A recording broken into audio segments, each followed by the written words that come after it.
Hello दोस्तों, तो कैसे हो आप सभी लोग। आई होप कि आप सभी लोग स्वस्थ होंगे और मस्त होंगे और अपनी तैयारी अच्छे से कर रहे होंगे। तो जैसा कि मैंने आप सभी लोगों को पिछले वीडियो में क्लास 9th के 8वें लेसन जो आपका था बल तथा गति के नियम, इसके जो आपके थे आंकिक प्रश्न लगवा रहे थे, जिसमें से आप सभी लोगों को 1 से लेकर 10 तक के प्रश्न को सॉल्व करा दिए थे। आज हम बात करने वाले हैं इसके आगे के प्रश्न को। आगे के प्रश्न हम बिल्कुल ईजी मेथड से आप सभी लोग को सॉल्व कराने वाले हैं। तो आगे का जो आपका क्वेश्चन नंबर 11 है वो आपके सामने स्क्रीन पर आ चुका है। क्या कह रहा है, देखिए कि किसी अज्ञात द्रव्यमान के पिंड पर 250 न्यूटन का बल 4 सेकंड तक लग रहा है। कौन सा है? 11 नंबर क्वेश्चन। देखिए क्या कह रहा है, अज्ञात द्रव्यमान यानी यम बराबर क्वेश्चन मार्क है। यम बराबर क्या है? Question mark. तो यम बराबर क्वेश्चन मार्क अज्ञात द्रव्यमान के पिंड पर 250 न्यूटन का बल यानी एफ बराबर क्या दिया हुआ है? 250 न्यूटन दिया हुआ है। ठीक बेटा, 250 न्यूटन का बल है और वो क्या कर रहा है? 4 सेकंड तक आरोपित हो रहा है। टी बराबर आपको दिया गया है 4 सेकंड तक। कितने सेकंड तक? 4 सेकंड तक आरोपित हो रहा है। क्या कह रहा है? करने पर उसमें 10 मीटर प्रति सेकंड का वेग उत्पन्न हो जाता है, यानी v बराबर क्या हो जाता है? 10 मीटर प्रति सेकंड का वेग उत्पन्न हो जाता है। पहले वस्तु क्या थी? विरामावस्था में थी, फिर उस पर क्या किया गया? 250 न्यूटन का बल आरोपित किया गया 4 सेकंड तक, तो उसमें 10 मीटर प्रति सेकंड का वेग उत्पन्न हो गया। फिर क्या कह रहा है, देखिए कह रहा है कि वेग उत्पन्न हो जाता है, पिंड का द्रव्यमान ज्ञात कीजिए, यानी ये बराबर क्वेश्चन मार्क ज्ञात कीजिए। ठीक बेटा, तो सबसे पहले हम क्या करते हैं, देखिए यहाँ पर u बराबर क्या हो जाएगा? 0 हो जाएगा। क्यों हो जाएगा? क्योंकि पहले वस्तु क्या थी? स्थिर थी। जब उस पर बल लगाया गया तो वो 10 मीटर प्रति सेकंड का वेग प्रारंभ कर लिया 4 सेकंड बाद। अब यहाँ पर हम गति के प्रथम समीकरण पहले लगाएंगे। क्या? गति के प्रथम समीकरण से, प्रथम समीकरण से। अब गति का प्रथम समीकरण आप सभी लोग जानते हैं, बताया है मैंने आप सभी लोग को कि v बराबर u प्लस ए टी होता है। तो v का मान आपको दिया गया है 10, u का मान 0 प्लस a और गुणे t का मान 4 सेकंड। ये 4 इस तरफ गुणे में इस तरफ जाएगा, भाग में हो जाएगा, तो 10/4 इक्वल टू a हो जाएगा। डिवाइड करेंगे तो 2.5 मीटर प्रति सेकंड स्क्वायर हो जाएगा। ठीक बेटा, a का मान आपका आ गया। अब जब a का मान आपका आ गया, त्वरण आपका आ गया, क्या ज्ञात करने को कह रहा है? बल ज्ञात कर, द्रव्यमान ज्ञात करने को कह रहा है। तो F बराबर एम में से, F बराबर एम में से। तो F का मान आपको दिया गया है 250 इक्वल टू m ज्ञात करना है, गुणे a का मान 2.5। इसे इस तरफ गुणे में इस तरफ भाग में हो जाएगा, तो 250/2.5, दशमलव हटाएंगे 0 बढ़ा देंगे। अब क्या हो जाएगा? m। अब यहाँ पर हो जाएगा 2500/25, डिवाइड कर देंगे तो क्या आ जाएगा? 100 kg आपका आंसर आ जाएगा। ठीक बेटा, तो आपका जो क्वेश्चन नंबर 11 था बिल्कुल सिंपल लैंग्वेज में मैंने बता दिया। सबसे पहले गति का प्रथम समीकरण लगाना है, फिर आपको a का मान पता चल जाएगा। जब a का मान पता चल गया तो आपको यह बराबर m में लगा देना है और m का मान ज्ञात कर लेना है। आगे बढ़ते हैं हम क्वेश्चन नंबर देखिए 12 की तरफ। क्या कह रहा है? बिल्कुल सिंपल सा क्वेश्चन है। कह रहा है 1 किग्रा द्रव्यमान का वस्तु पर 9.8 न्यूटन का बल लगाने से वह 5 सेकंड में कितनी दूरी तक जाएगी। चलिए सॉल्व कर लेते हैं इसे भी। कौन सा है? Question number 12। कह रहा है 1 किग्रा द्रव्यमान यानी यम बराबर दिया हुआ है 1 kg। ठीक बेटा, पर 9.8 न्यूटन का बल यानी एफ बराबर 9.8 न्यूटन। ठीक बेटा, और यहाँ पर क्या दिया हुआ है? देखिए टी बराबर दिया हुआ है 5 सेकंड। टी बराबर कितना दिया हुआ है? 5 सेकंड दिया हुआ है। कितना दिया हुआ है? 5 सेकंड। ठीक बेटा, और क्या दिया हुआ है देख लीजिए। और कह रहा है इसमें, क्या कह रहा है देखिए 12 नंबर क्वेश्चन, सेकंड में कितनी दूरी तय करेगा, यानी एस बराबर क्वेश्चन मार्क। ठीक बेटा, तो सबसे पहले हम एफ बराबर एम ए इंटू ए से ज्ञात करते हैं ए। तो एफ का मान 9.8 दिया हुआ है इक्वल टू एम का मान 1 दिया हुआ है, तो 1 रख देते हैं और गुणे ए। तो ए का मान जो आपका आ जाएगा वो 9.8 मीटर प्रति सेकंड स्क्वायर आ जाएगा। ठीक बेटा, ए का मान जब आ गया तो आपको लगा देना है गति का द्वितीय समीकरण। तो यहाँ लिख देती है गति के द्वितीय समीकरण से, गति के द्वितीय समीकरण से। ठीक बेटा, अब गति के द्वितीय समीकरण से यस बराबर U T plus half A T square. अब यहाँ पर देखिए क्या कह रहा है क्वेश्चन, कह रहा है कि एक वस्तु पर जब इतना बल लगाते हैं तो क्या करता है? कितनी दूरी तय करता है। तो यानी वस्तु पहले क्या था? विरामावस्था में।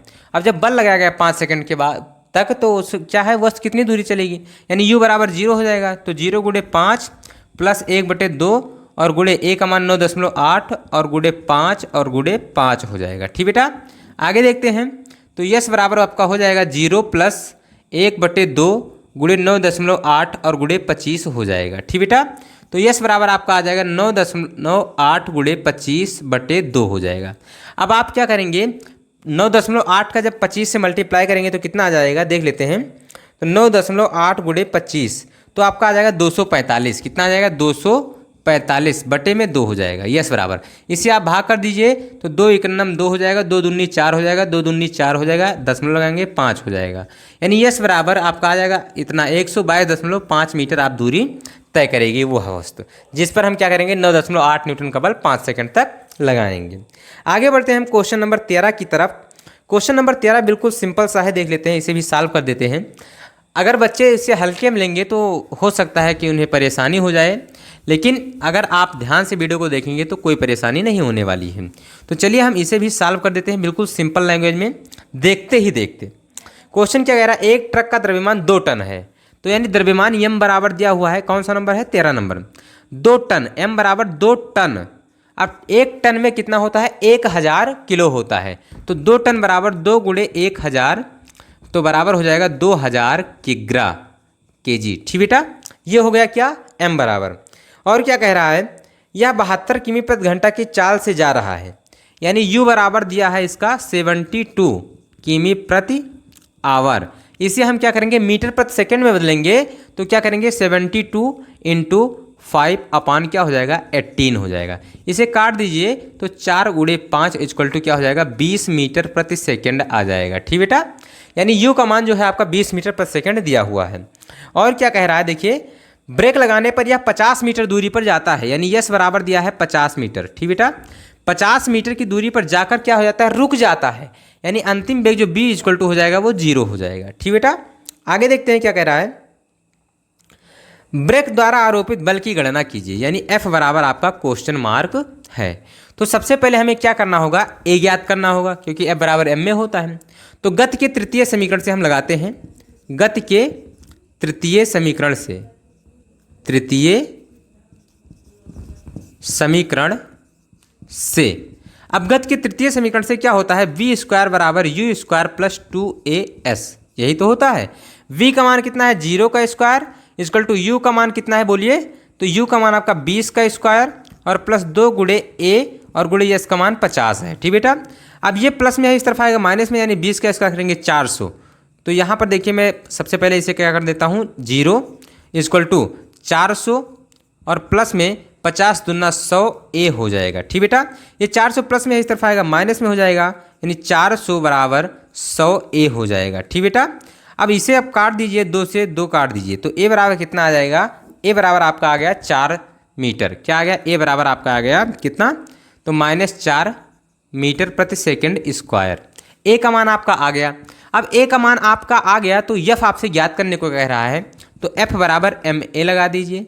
तो f बराबर m का मान कितना दिया हुआ है 2000 और गुणे a का मान -4, तो 4 से इससे मल्टीप्लाई कर देंगे तो f बराबर -8000 हो जाएगा न्यूटन। ठीक बेटा, तो आपका जो बल आया वो कितना आया -8000 न्यूटन आपका राइट आंसर हो जाएगा। ये क्वेश्चन नंबर 13 जो था आपका बिल्कुल सिंपल लैंग्वेज में मैंने सॉल्व करा दिया। आगे बढ़ते हैं हम क्वेश्चन नंबर 14 की तरफ। क्वेश्चन नंबर 14 कह रहा है कि एक 20 किग्रा का एक पिंड है जो 10 मीटर प्रति सेकंड के वेग से जा रहा है। कि कितने मीटर प्रति सेकंड के वेग से 10 मीटर वेग से। उस पर एक समान बल 4 सेकंड तक आरोपित किया जाता है जिससे पिंड का वेग -2 मीटर प्रति सेकंड हो जाता है। पिंड पर आरोपित बल की गणना कीजिए। इसे भी हम बिल्कुल सिंपल लैंग्वेज में सॉल्व कर देते हैं, देखते ही देखते चुटकियों में। देखिए क्वेश्चन कोई कठिन नहीं होता है, बस बच्चे उसे समझ लें अच्छे से कि क्या दिया हुआ है, क्वेश्चन क्या हमसे चाह रहा है, क्या हमसे क्वेश्चन कह रहा है। तो क्वेश्चन नंबर 14 देख लीजिए, बिल्कुल सिंपल लैंग्वेज में सॉल्व कर देते हैं। m बराबर दिया हुआ है 20 kg, m बराबर 20 kg दिया हुआ है। फिर क्या कह रहा है, u बराबर दिया हुआ है आपका 10 मीटर प्रति सेकंड के वेग से जा रहा है, यानी u इक्वल टू 10 मीटर प्रति सेकंड के वेग से। ठीक बेटा, फिर क्या कह रहा है बोलिए, तो कह रहा है एक समान बल 4 सेकंड तक आरोपित होता है। t बराबर दिया हुआ है 4 सेकंड। उसके बाद कह रहा है जिससे पिंड का वेग जो है v बराबर वो क्या हो जाता है -2 मीटर प्रति सेकंड हो जाता है। ठीक बेटा, प्रति सेकंड। पिंड पर आरोपित बल की गणना कीजिए, यानी F equal to question mark. तो सबसे पहले जब हम A ज्ञात कर लेंगे तभी तो होगा। तो क्या करते हैं, गति के प्रथम समीकरण से, गति के प्रथम समीकरण से। तो v बराबर क्या होता है u plus A T. v का मान कितना है -2 इक्वल टू u का मान 10 प्लस a और गुणे t का मान 4। ये माइनस प्लस है, इस तरफ आएगा माइनस, तो -2 -10 इक्वल टू a गुणे 4। तो 10 और 2 जोड़ेंगे तो -12 इक्वल टू a गुणे 4। ये गुणे में है, इस तरफ आएगा भाग में हो जाएगा, तो -12/4 इक्वल टू a। डिवाइड कर देंगे तो -3 आपका a का मान आ जाएगा। a का मान आपका -3 मीटर प्रति सेकंड स्क्वायर आ गया। ठीक बेटा, a का मान कितना है -3 मीटर प्रति सेकंड स्क्वायर। आगे देखते हैं, ज्ञात करने को कह रहा है f, तो f equal to m into a। m का मान 20 kg गुणे -3, जब मल्टीप्लाई कर देंगे तो -60 न्यूटन बल आपका राइट आंसर हो जाएगा। ठीक बेटा, तो क्वेश्चन नंबर जो आपका 14 था बिल्कुल सिंपल लैंग्वेज में मैंने सॉल्व कर दिया। पहले क्या किया, गति का प्रथम समीकरण लगाया, a का मान ज्ञात किया। दूसरे में मैंने F बराबर m में न्यूटन के द्वितीय नियम से लगाया और आपका F का मान ज्ञात हो गया। आगे बढ़ते हैं हम क्वेश्चन नंबर 15 की तरफ। क्वेश्चन नंबर 15 जो है बिल्कुल सिंपल लैंग्वेज में मैं आपसे लोग को सॉल्व कराने वाला हूँ, एक ही फार्मूले से सीधा दिमाग में आपके बैठाने वाला हूँ। तो चलिए हम इसे भी सॉल्व कर देते हैं बिल्कुल सिंपल लैंग्वेज में। क्या कह रहा है देखिए, कह रहा है एक वस्तु पर का द्रव्यमान 5 किग्रा है, यानी वस्तु का द्रव्यमान 15 नंबर क्वेश्चन है। तो यम बराबर दिया हुआ है 5 kg। ठीक बेटा, 5 kg तथा वेग 10 मीटर प्रति सेकंड है। इसका संवेग ज्ञात कीजिए। वेग इसका दिया हुआ है कितना, 10 मीटर प्रति सेकंड। संवेग यानी p equal to question mark. तो संवेग बराबर फार्मूला होता है p बराबर m इंटू बी। तो m का मान 10 और गुणे m का मान कितना है 5 है और गुणे v का मान 10। तो 5 का जब 10 से मल्टीप्लाई करेंगे तो क्या आ जाएगा, 50 आ जाएगा। कितना आ जाएगा, 50। p का मान कितना आ गया, 50, और फिर संवेग है तो किग्रा मीटर प्रति सेकंड, किग्रा मीटर प्रति सेकंड। ठीक बेटा, ये आपका राइट आंसर हो जाएगा। क्वेश्चन नंबर 15 भी था, बिल्कुल सिंपल लैंग्वेज में मैंने सॉल्व करा दिया। आगे हम बढ़ते हैं क्वेश्चन नंबर 16 की तरफ। 16 नंबर देख लेते हैं क्या कह रहा है। बिल्कुल छोटा सा क्वेश्चन है। एक 10 किग्रा पिंड में अतना न्यूटन प्रति मीटर सेकंड के त्वरण उत्पन्न करने हेतु आवश्यक बल का मान ज्ञात कीजिए। 10 किग्रा है, यानी m बराबर दिया हुआ है 10 kg। ठीक बेटा, और कह रहा है a बराबर आपको दिया है 9.8 मीटर प्रति सेकंड स्क्वायर। ठीक बेटा, और कह रहा है त्वरण उत्पन्न करना है, तो आवश्यक बल F बराबर क्वेश्चन मार्क। ठीक बेटा, तो F बराबर क्या होता है formula, m into a। m का मान दिया हुआ है कितना 10 और गुणे इसका मान 9.8, जब मल्टीप्लाई कर देंगे तो 98 न्यूटन आ जाएगा। ठीक बेटा, तो F का मान जो आपका था वो 98 न्यूटन आ गया। बिल्कुल सिंपल लैंग्वेज में आपका ये भी आंसर आ गया। तो इस प्रकार से जो आपका क्वेश्चन नंबर 11, 12, 13, 14, 15, 16 6 क्वेश्चन थे, और इस 6 क्वेश्चन यानी 16 नंबर क्वेश्चन के साथ इस लेसन का जो आंकिक प्रश्न था वो भी समाप्त हो चुका है। तो हम अब मिलते हैं अगले वीडियो में नए वीडियो के साथ एवं मज़ेदार वीडियो के साथ। तब तक के लिए जय हिंद, love you, bye bye, take care.